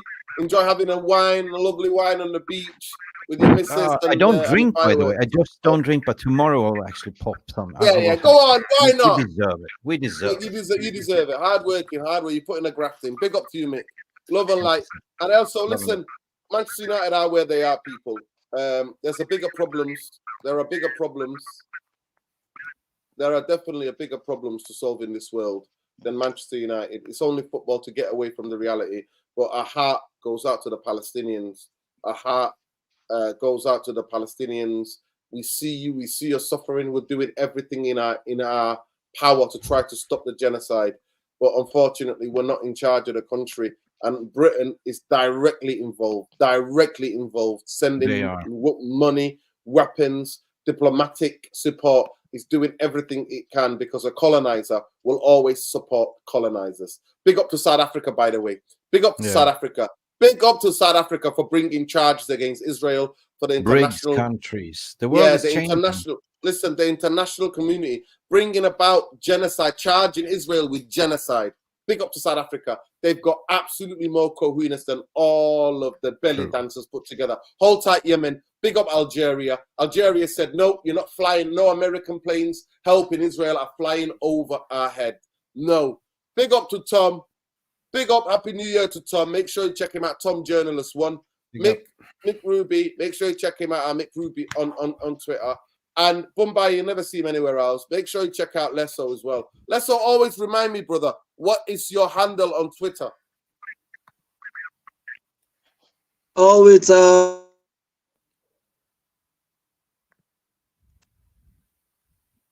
Black Rain. What? Black Green. Black Rain. Black Rain. Black Yeah. Rain. Yeah, Black Rain. Yeah. Big up. Big up, brother. Big up. Listen, at the end of the day, we will always fight for what's right. We will always fight for humanity.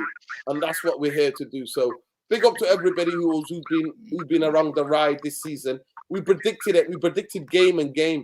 We just try to be real as we can on this channel.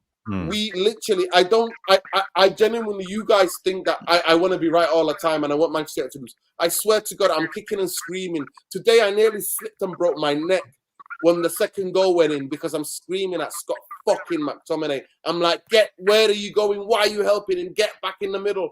I can see it. He can't see it. It is what it is, people. Yeah. But big up to everybody. Therapy Army, you're absolutely amazing community. Here, it's not for the faint-hearted. It's not for if you want roses and flowers and all of that, you come to the wrong channel. Here, we keep it absolutely. It's therapy at the end of the day. In therapy, you can never lie to your therapist. You can never lie to yourself. And this is what this channel is about. Big up, Super Nick. Let me just say thank you for having me as part of this channel. It's been a real pleasure. I wasn't sure what to expect when I came on here. I was apprehensive. It's been an absolute pleasure. I've met so many fantastic people, from CM to Black Eagle Eye Cherry, the Palace fan, to Lesso, to Sean, to Tom, to Mick, to my man Jav. And big up to everybody. Honestly, what makes this show great for me is the people in the comments, the ones that you see. It's like you know them, and you know some of them think you chat shit, which is great. It's all love. Some of them dig what you're saying, and then it changes, but it's great. This is what makes it all. And if it wasn't like today, I think 400, that's a big crowd for me anyway. But I just want to sign off by saying I hope the road is smooth in 2024 for everybody. And I just want to say, man, God bless the Palestinians. God bless the people of Lebanon and the South specifically, that are really taking this, taking a burden and shouldering it with the Palestinians, the Yemenis, all the people, man, that are conscious that we are trying to cling on to our humanity because of what our eyes are seeing simply does not make any sense. That's what this is. It transcends faith. It's just, if you walk on two legs, you're a man, you're a woman. And from there, you're a human being. And if you're a human being, you can't see this and still be questioning what's right and what's wrong. It's killing. It's a killer. So I hope this ends in the way that we'd all like. And God bless everybody, man, for 2024. Forward to the next one.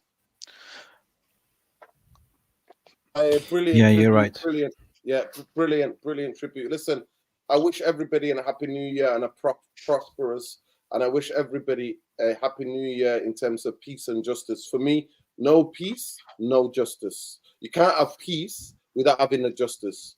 No peace, no justice. To me, no justice, no peace. Sorry, no justice, no peace.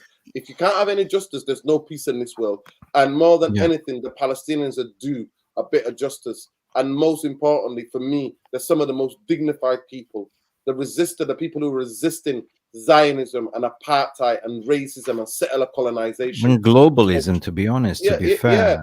All of those people who are, is what it is. So I want to shout out to every single person who tunes into this channel. Every single person. Big up Kalisto Medin Lassie, Chief Editor at United Real Therapy, the man who's always getting the quotes from everywhere, always sending me stuff to look at. Big up to you, big up to Tom, big up to Lesso, big up to Mick, big up to Jarvis, big up to Bumbaye, Big up to Sean. Big up to everybody who's contributed. Big up to Moani, Saeed, everybody, people. Yeah, Love and Moani, light, man. Moani, everybody. big up Big up Moani. Moani, man, in New York, Yeah, all the way man. there in New York, man. Big up in the big smoke. In the big smoke, man. Always. Listen, and big up to every one of you. Happy New Year, guys. We'll be there tomorrow. I'll be out in tomorrow evening at the vigil, wishing for justice for the Palestinians and the occupation and the apartheid racist regime. That needs to be stopped. That needs to be stopped. It's pure evil racism. And big up to the South Africans are the only people who are literally coming out and saying no. But let's quickly get everybody. Let's Go Football TV. Make sure you subscribe to that. Mumbai is never on social media. You can find me. I'm Mr. Structure on